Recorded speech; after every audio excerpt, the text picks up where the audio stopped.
ku itariki 8 hari ku munsi w'ejo washize wari umunsi w'abadamu isi yose yizihiza umunsi w'umugore. Bamwe mu banyamurenge batuye mu gihugu cya Kenya bashize hanze ubutumwa bwabo mu mashusho bafashe, bavuga ko ubwicanyi bwabaye muri Repubulika Iharanira Demokarasi ya Kongo bwakorewe mu bwoko bw'abanyamurenge budakwiye gushinjwa Antonio Felix Tshisekedi kubera ko n'ubwicanyi bwahozeho. Aba banyamurenge bavuze ko Perezida Joseph Kabila mujya mubona wirirwana na mama 23 ndetse bakagaragaza ko ari umuntu mwiza, ari we bwa mbere wahaye abaturage b'abakongomani intwaro bari bitwa abazalendo ndetse abahimbunda n'amasasu kugira ngo bice abo baturanye nyine bari abanyamurenge bavuga ururimi rw'ikinyarwanda, kuko nibo babanje kugaragaza ko ari abanyamurenge cyangwa se ari abatutsi bagomba kwicwa. Uyu Joseph Kabila mureba, uwo Joseph Kabila mureba birirwana na mama 23. Abadamu b'abanyamurenge bavuze ko batewe umungenge n'ubuzima bw'abandi bari muri Repubulika Iharanira Demokarasi ya Kongo. Nanone bakaba basaba isi ko bafasha Repubulika Iharanira Demokarasi ya Kongo na Antonio Felix Tshisekedi. Ayo si amagambo yanjye. Ku munsi w'ejo abantu benshi bagiye batanga ibitekerezo no kugeza n'ubwo bamwe mu banyamurenge ababyeyi basabye ko bashyigikiye ko itegeko nshinga rya kosorwa Antonio Felix Tshisekedi akaba yakongera kwiyamamariza indi manda ndetse ya gatatu kugira ngo akomeze ahangane n'ibibazo biri muri Repubulika Iharanira Demokarasi ya Kongo. Kugeza ubu Antonio Felix Tshisekedi yakoze diplomasi na politike mu bwenge buhambaye kurenza uko abantu bamutekerezaga, mu gihe abenshi mwatekerezaga ko ibintu bimurangiranye, ubuyobozi bamukuyeho abandi mukamwerekana yapfuye, ariko yagiye atungura benshi no kugeza nubwo yifashishije ubutunzi bwa leta ya Repubulika Iharanira Demokarasi ya Kongo akaba yabukoresha nk'iturufu imubasha cyangwa se imubashisha kubona igisubizo no gusabira ubuyobozi bw'u Rwanda ibihano. Ku bihano byahawe abayobozi bagiye batandukanye ahangaha mu Rwanda, ndetse hakaba hari n'ibindi biri mu nzira kubera ko urutonde rw'abo bayobozi ntabwo Leta Zunze Ubumwe za Amerika zirarushyira hanze, ariko zatanze uwo muburo zivuga ko hari abayobozi b'u Rwanda kandi benshi cyane nabo bagiye guhura n'ibihano, ariko kugeza ubu urwo rutonde ntabwo rurasohoka. Ariko mu bantu benshi bazi bya politiki bavuga ko na perezida w'igihugu n'umuryango we azaba babarimo. Dore ikintu kibi, iby'ibihano bya gatatu byafashwe ku itariki 6 z'uku kwezi kwa gatatu muri uno mwaka wa 2026. Ikibi cy'ibi bihano ni uko umuntu wese uzahabwa bino bihano nazaba yemerewe kujya muri Leta Zunze Ubumwe za Amerika, n'umwana we ntago azaba yemerewe kujya muri Leta Zunze Ubumwe za Amerika, yaba agiye kwiga kuhaba cyangwa se kuhakora. Ni ibintu bizabakurikirana. Ndetse muzi urutonde rw'abayobozi bagiye bafatirwa ibihano, ndetse abo bayobozi bagiye bafatirwa ibihano, ndetse harimo uwa mbere nka General James Kabarebe wafatiwe ibihano na Leta Zunze Ubumwe za Amerika n'ubwo Burayi butaramufatira ibihano. Ndetse uyu General James Kabarebe yafatiwe ibihano nk'uwabaye umuhuza wa leta y'u Rwanda na mama 23, akaba umuhuza mu gutanga intwaro no kugenzura inyungu u Rwanda ruzakura muri Repubulika Iharanira Demokarasi ya Kongo, ngo ni inyungu z'amabuye y'agaciro. Sabo ngabo gusa kubera ko bagiye bafatirwa ibihano n'abantu benshi cyane, nk'uyu witwa Pascal Muhizi akaba nyine yari muri brigade cyangwa se akaba ifite iranka rya Brigade General, umuyobozi wa division ya kabiri ya Rwanda Defense Force, ndetse akaba yafatiwe ibihano ku itariki 17 muri Werurwe 2025. Eugene Nkubito akaba yari na Major General, akaba n'umuyobozi wa division ya gatatu ndetse muri Rwanda Defense Force, yafatiwe na bihano kuri 17 Werurwe 2025. Sabo ngabo gusa akaba kandi Ruki Karusisi akaba n'umuyobozi w'ingabo zidasanzwe, ndetse Rwanda Defense Force yashizwe ku rutonde rwo mu bafatiwe ibihano mu Burayi, ndetse muri Werurwe 2025 ku itariki 17 nawe akaba ari no ku rutonde kandi rwa Amerika muri uno mwaka wa 2026. Yuze ko Burayi bwamufatiye ibihano ndetse na Leta Zunze Ubumwe za Amerika zamufatiye ibihano. Akaba kandi Augustin Imigabo akaba ari Colonel umuyobozi wungirije w'ingabo zidasanzwe za Rwanda Defense Force zoherejwe muri DRC, ndetse akaba yarafatiwe ibihano nawe ku itariki 26 Nyakanga mu mwaka wa 2024. Akaza wundi witwa ngo ni Jean Pierre Niragiye uzwi kandi nka Gasasira, akaba kapiteni wayoboraga ibikorwa by'ingabo zidasanzwe za RDF muri North Kivu zifasha M23 kuva muri Gicurasi 2022, yafatiwe ibihano muri Nyakanga 2023. Akaba kandi uwo nakwita ngo baracyaza ubwo n'abafatiwe ibihano ndi kugenda ngaruka ku mazina yabo. Akaba kandi nka Mubaraka Muganga, akaba umugaba mukuru w'ingabo, ubwo tugeze mu bafatiwe ibihano Leta Zunze Ubumwe za Amerika, akaba umugaba mukuru w'ingabo Chief of Defense Staff, akaba ashinjwa kugira uruhare mu gutegura no kuyobora ibikorwa bya gisirikare mu burasirazuba bwa Kongo, ndetse akaba yarafatiwe ibihano kuri 2 z'uku kwezi kwa gatatu muri uyu mwaka nyine.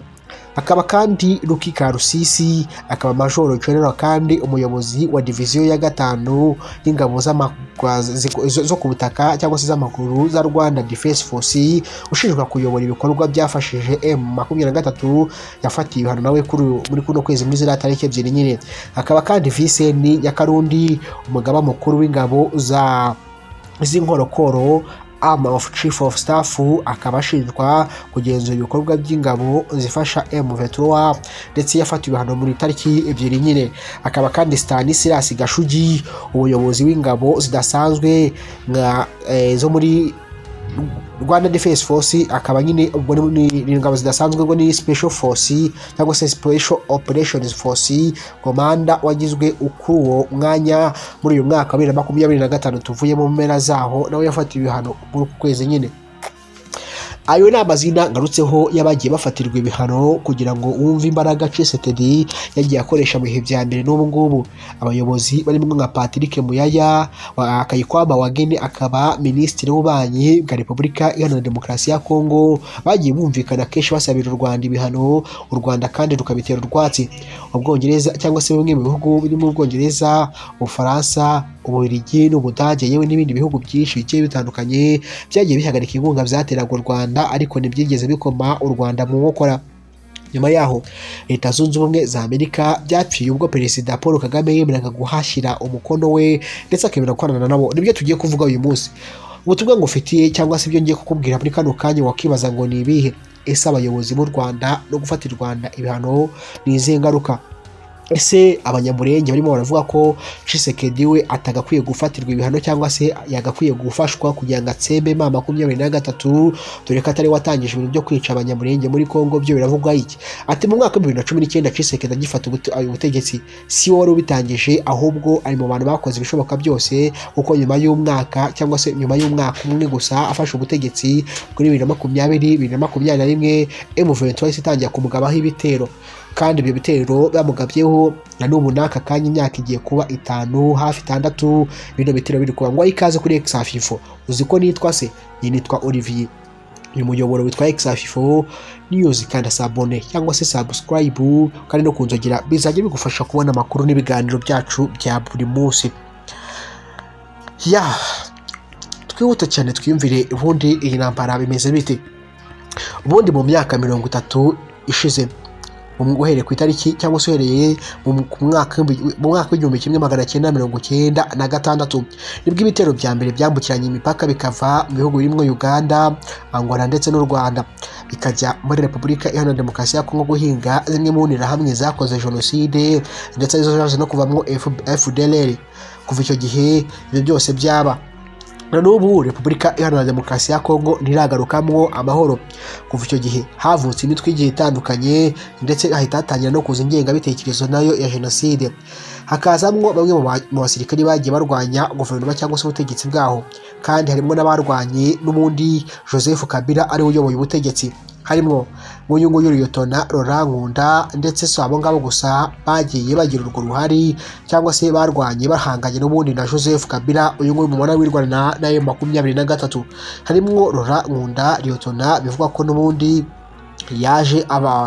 yaje gufungirwa mu Rwanda nubwo nta muntu uzi irengero ryiwe. Akaba kandi uyu Laurent Nkunda no muri yarwanya mu guhirika mu Mobutu Sese Seko mu mwaka w'1997 kuva ku itariki 17 ava ku butegetsi bugahita bufatwa na Desire Kabila. Uyu Desire Kabila wagiye ku butegetsi yazambeje ibintu, kubera ko nibwo abantu batangiye kwicwa n'abanyamurenge cyangwa se abatutsi, kubera ko bivugwa ko n'ubundi batangiye gukorana na FDLR mu buryo bwimbitse. Ibyo rero byaratumye bahirika uyu Mobutu Sese Seko wazapanga waje no gupfa muri uno mwaka w'1997. Sabo ngabo gusa kandi uyu Desire Kabila yaje gusimburwa n'umuhungu we Joseph Kabila, nawe nibyasenyuka cyangwa se nibyaba byiza, kubera ko n'ubundi nabwo ngo bakomeje kwicwa umunsi ku wundi. Si ibyo gusa kandi si ibyo gusa kandi kubera ko n'ubundi uyu Laurent Nkunda akimara kwitaba akimara gufatwa yese asimburwa n'uwo nakwita nk'umwe mu bantu bari bamwungirije cyane mu bya gisirikare ari we Bosco Ntaganda waje no kwemerera ibyaha akishikiriza inkiko banabyaha zashiriweho byaje kubuhiga akishikiriza zino nkiko agahita akatirwa imyaka igera kuri 30 ndetse mu mwaka 2019. ubwo 2019 ni nabwo uyu mugabo yaramaze kujya Antonio Felix Tshisekedi kuri manda ye ya mbere. ubu ngo bari muri manda ya kabiri n'iya gatatu bazayimuha nuko numvishije abantu batangiye kubivuga koko atangiye kuzengereza abashakaga kwigarurira igihugu. none iyo byaka yose giye mvuga kuva ku bwa Desire Kabila, Joseph Kabila ndetse no kugeza kuri bwa Tshisekedi nizo manda cyangwa se nimo abayobozi bavuyeho kuva cyangwa se bamaze kuyobora kino gihugu kuva uyu Desire kuva uriya mu Mobutu Sese Seko wazapanga avanywe ku butegetsi ndetse n'abarimwo RPF, ADF n'ubundi ya Desire Kabila, igisirikare cya Uganda UPDF ndetse n'icyangora. ibyo byose byafatanyije kumukuraho. ibyo byose rero ngo Tshisekedi byaje cyangwa se Tshisekedi akari umuperezida wa gatatu maze kujyaho havuyeho Laurent Desire Kabila, Joseph Kabila bose n'umwana na se ni Felix Tshisekedi. ubwo bwicanyi rero bwatangiye ku bwa Desire Kabila kwa Joseph Kabila bwari buhari no kugeza no kuri ubu ngubu ibintu bisa nkaho noneho byabaye bikurushaho. kandi kubera izo ntambara zagiye zivuka muri Repubulika Iharanira Demokarasi ya Kongo byaje no kubyara cyangwa se biturutse kuri M23 ariyo March 23 movement. M23 ivuga ko yavutse bitewe ku masezerano n'ubundi yangijwe kubera uyu Joseph Kabila. havutse imitwe irimo Democratic Force for the Liberation of Rwanda ariyo FDLR, umutwe wahunze mu Rwanda usize ukoze jenoside, ariyo Democratic Force ADF, Cooperative for Development of the Congo CODECO, ndetse haza Laila Motomboki, haza Patriotic and Integration Force of Congo, haza Front de Resistance Patriotique de Ituri aribyo bita ngo ni FRPA, akaza ndumva Defense of Congo ni Nduma, Defense of Congo NDC, akaza Mai Mai Nyatura, akaza Mai Mai Nyakatumba, ndetse hajya havuka imitwe myinshi cyane nka Wazalendo military cyangwa se military, Mai Mai Simba, Mai Mai Malaika. iyo ngeno n'akari n'imitwe yavutse ku baturage b'abakongomani bagiye bafata intwaro kugira ngo birwanirire. akaza Collection of Congolese Democratic Force CODECO Factions, akaza Alliance des Patriotiques pour and Congolais Libre et Sauvé, ariko nanone iyi Wazalendo military, Mai Mai Simba, Mai Mai Malaika, akaza kandi Mai Mai Nyatura, Mai Mai Yakatumba. iyo yavutse ku bwa Joseph Kabila. none ibibazo biri kuzanirwa kuri Perezida Antonio Felix Tshisekedi wagiye ku butegetsi 2019. u Rwanda nta kindi rusabwa usibye kuvana abasirikare babyo muri Kongo. ibyo ngibyo bikaba aribyo bizazana amahoro ku mpande zombi. u Rwanda rwavuze ko ruzatangira gushyira mu bikorwa ibyo rwemeye n'ibyo rwasinye mu masezerano nyuma y'uko Kinshasa imaze gusenya FDLR. iyi FDLR kandi nayo ibarizwa muri amashyamba ya Kongo, bivuga ko cyane yawanye n'igisirikare cya Kongo kandi yamaze guhabwa intebe n'inifomu babaye abasirikare bayo. wibutse ko nk'uku FDLR irimo irafashwa ndetse na Kongo ni nako RPA yafashwaga n'igisirikare kiriya gisirikare cya Uganda. wibutse mbere yaho abatutsi barahunze bitewe n'itotezwa bakorerwaga bisanze mu gisirikare cya Uganda, banafasha Yoweri Kaguta Museveni gufata igihugu. bamwe bagenda bahabwa n'imyanya ikomeye na Paul Kagame mu butasi ndetse aza no kujya kwiga muri Leta Zunze Ubumwe za Amerika. mugenzi we uriya yakwigendera Fred Giswa Rwigema ndetse n'abandi bagiye batandukanye bakayumba Nyamaswa, James Kabarebe, Baraka Muganga n'abandi.